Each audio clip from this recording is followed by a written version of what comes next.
Hey folks, how you guys doing? Hope you are all having a great day today. It is Veterans Day when I'm recording this video, not when you're watching it. So all you veterans out there, thank you very much for your service. It is very much appreciated. And my neighbor in the middle of November is mowing his lawn, so I don't know if that's going to show up on the audio. I normally make a little list for these videos, but I haven't today, so I'm just going to wing it.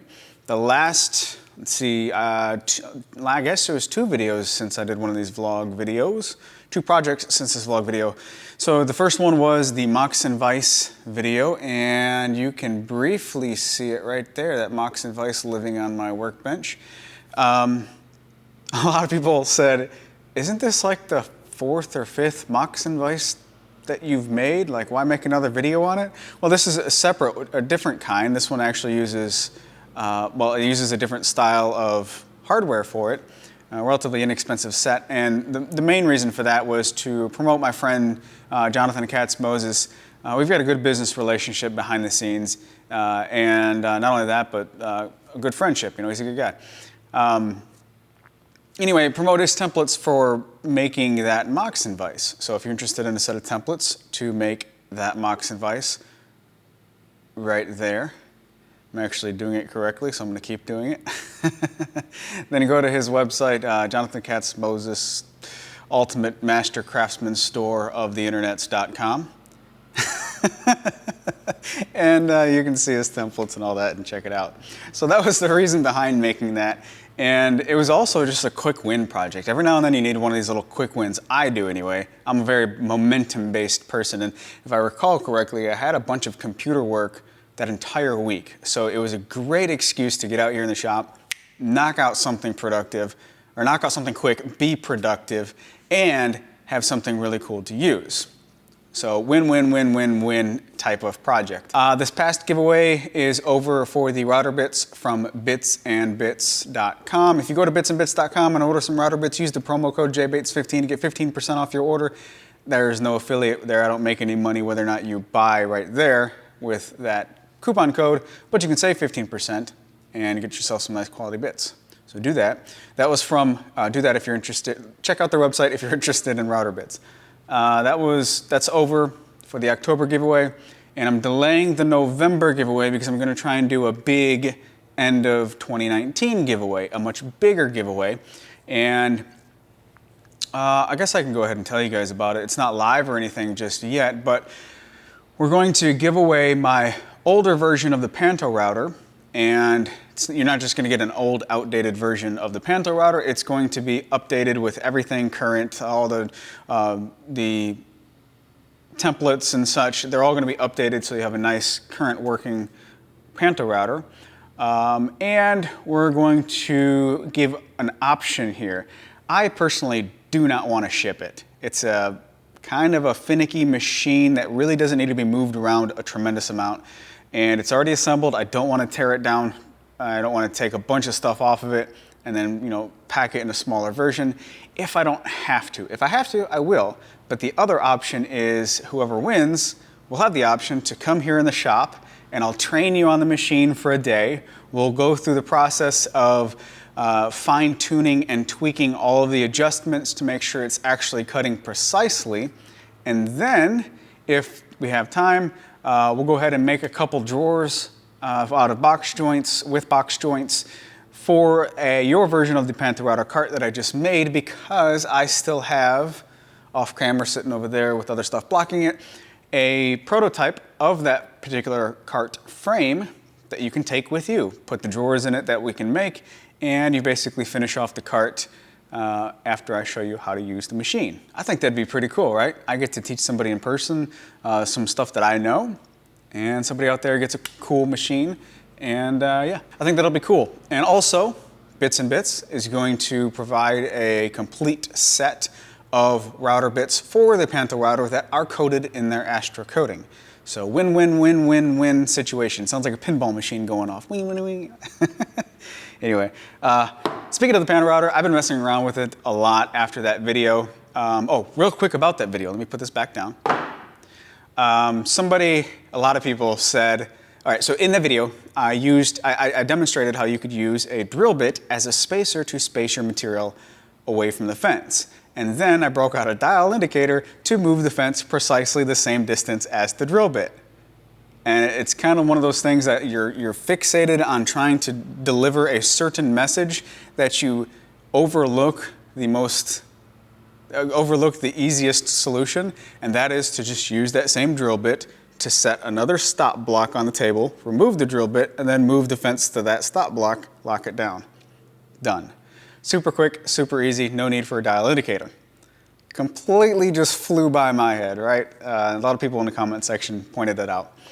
That being said, I was already in the mindset, I exaggerated that, the mindset of I was already in the mindset of using that dial indicator because I was already using it for some other stuff. I was tweaking the original fence location on some of my test boards before recording any of this by just using using some calipers to measure the teeth, the tooth, and then the spacing, and then move the fence accordingly, you know, just to really dial it in by like 1/1000th of an inch, which in that case wasn't necessary, but I was doing that off camera.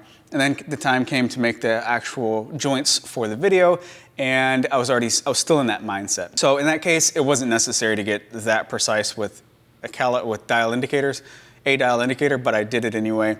And then also, the process of clamping that dial indicator board down to the table and then clamping on a riser block on the fence because the dial indicator was over the fence, that just it seemed like that could be refined a little bit more to make it a lot easier, and the solution to that, which was like 5 minutes on the CNC machine.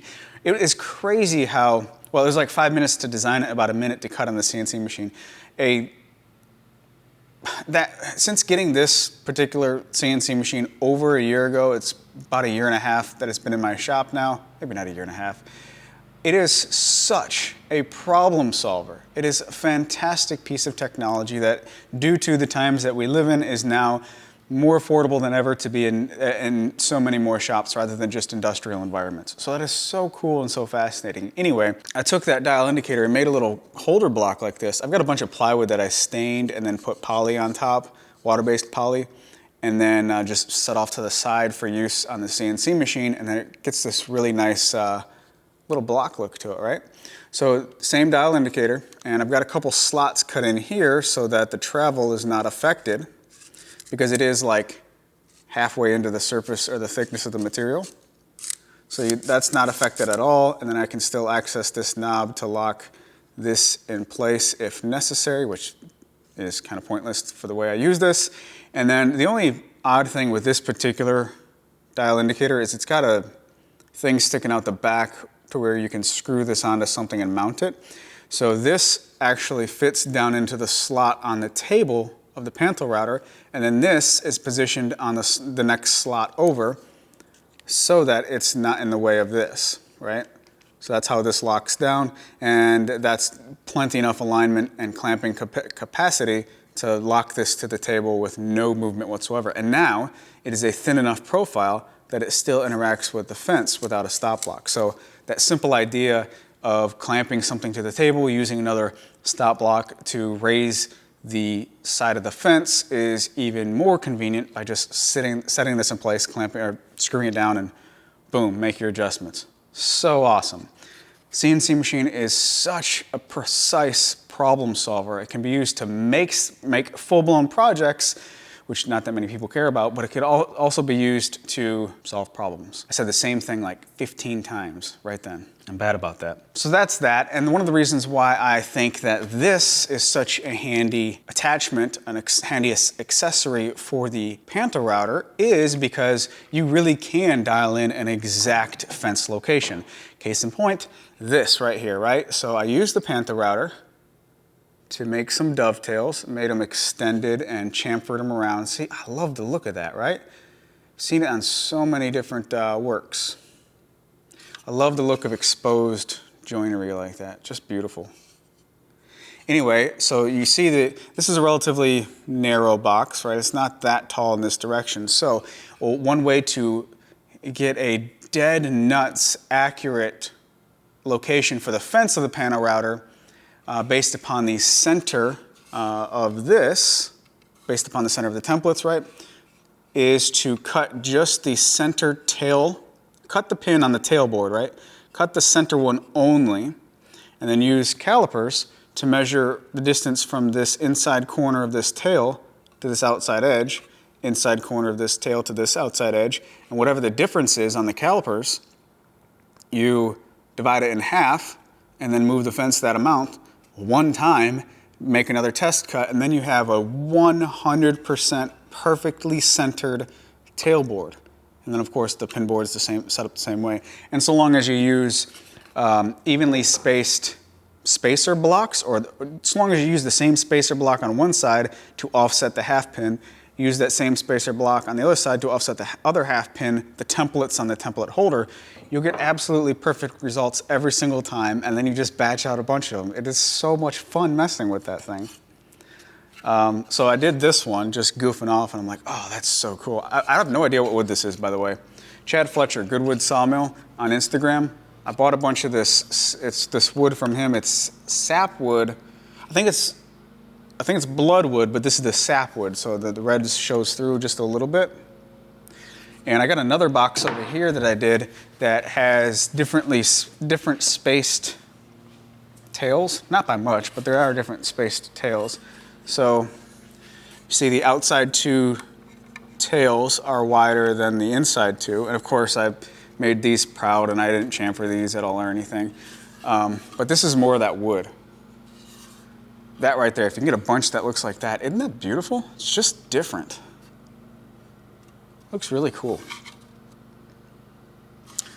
This was all just this, it was a really gnarly, twisted and warped board, and I'm like, yeah, I want to play with that. So I planed and jointed it and resawed it, and finally my usable material was a couple thin strips like this, right? That's what you get when you have really crazy twisted wood. Oh, but anyway, the precision of the Panther router, this is just sitting in place. There's no glue, right?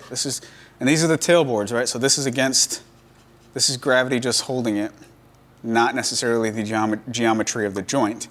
And it's not that difficult to pop apart. I say that, oh, no, it's not. So it's a nice, tight, precise fit, right? Like I'm not using a mallet to pull this apart or seat it. Precision. I'm fascinated by this machine right now. So there's that. What do I've got going on today? Today I'm probably going to use the Panther router to make a couple things right now because, like I said, I am. It is really much in my mind. Oh boy. I want to make a bunch of blocks for my daughter. I already made a bunch of blocks for her to play with, just regular rectangular blocks of various different sizes that are all milled nice and flat and square, all 6 sides, rounded off all the edges, and she likes playing with them, kind of like stacking blocks and Legos and such. So that was proof of concept that she actually likes playing with them. So now I'm going to use the Panther router to make a bunch of those same blocks, but make them a little bit more interactive for her so she can, you know, put a mortise and tenon together, basically just stick stuff together and experiment with it and see the different shapes and just let her have fun with it. It is so fascinating watching a young child develop, right? And see things differently and be intrigued by stuff that as adults you don't care about, right? The young imagination is starting to come out, and it's fascinating.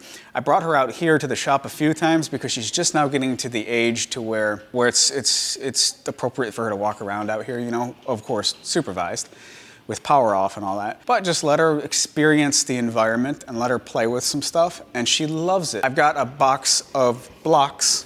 Actually, it's not a box, it's one of those drawers that didn't fit in the Panther router cart.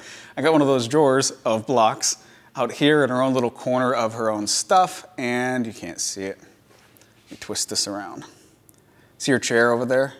And then, well, there's the old other frame for the Panther router, and then that's her box of blocks. So she's got a little section of stuff out here. Just letting her have fun. It's so much fun watching her play, especially in my environment. She's not quite old enough to, you know, to teach her woodworking. She's 13 months old, about to be 14 months old, and man, it's just so much fun. So I think that's a quick win project as well to knock out, more so for my personal enjoyment than to publish something for the business, but I will document it and record it.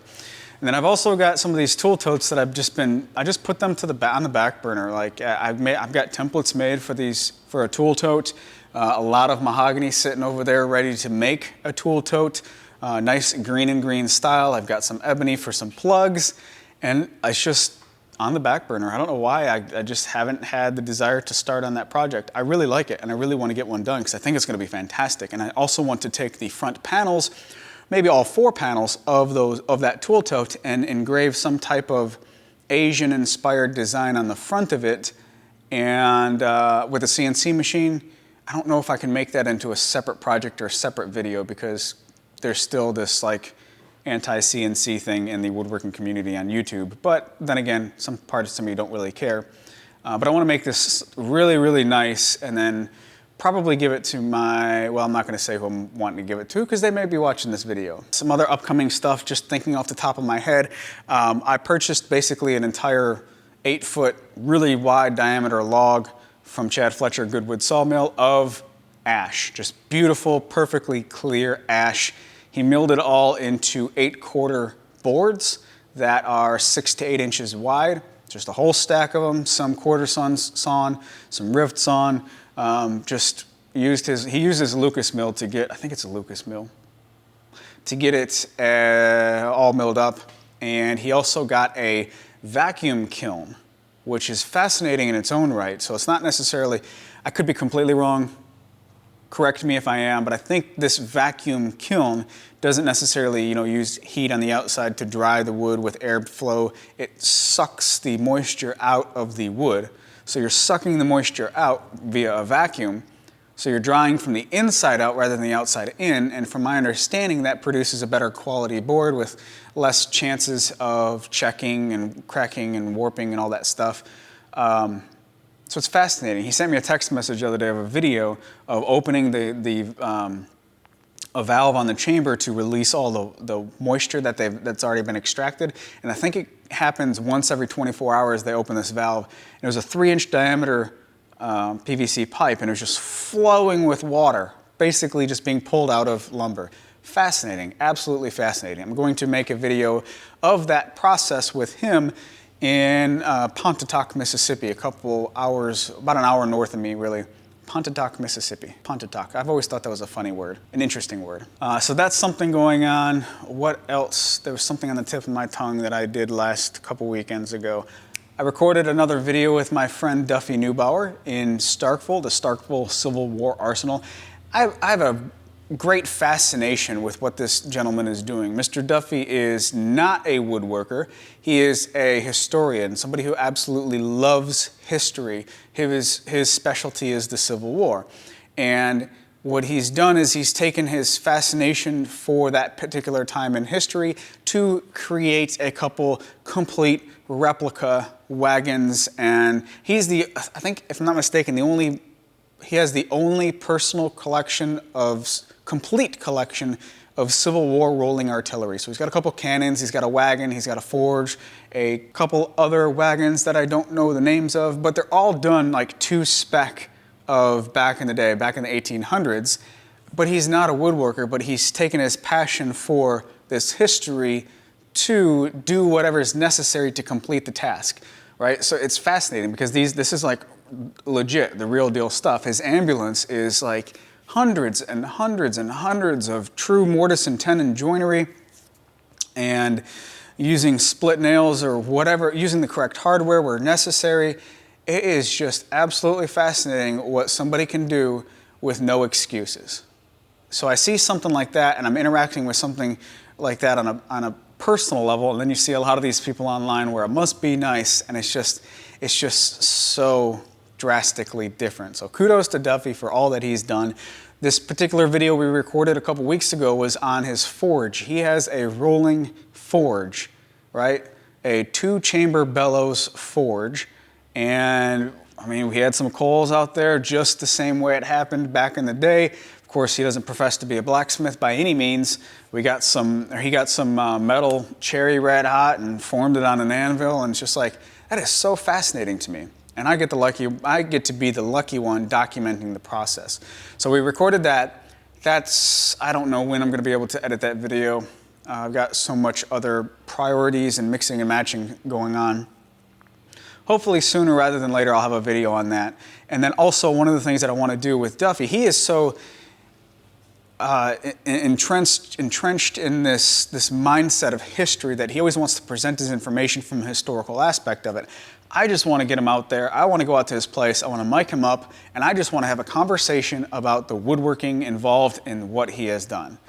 I think that would be fascinating, just walking through this particular carriage of some kind and see what all is involved. Because, I mean, the undercarriage of these wagons and such, there's some pretty nice large beams, and they're all built out to spec. The wagon wheels are all, you know, built out to spec and everything. Anyway, it's incredibly fascinating to me, and it's really cool being able to witness somebody else's passion for the history side of it. So I think that's a good place to stop, because at this point I'm just rambling. I don't have anything to read off of. You guys take care, have a great day, and I'll talk to you in the next video.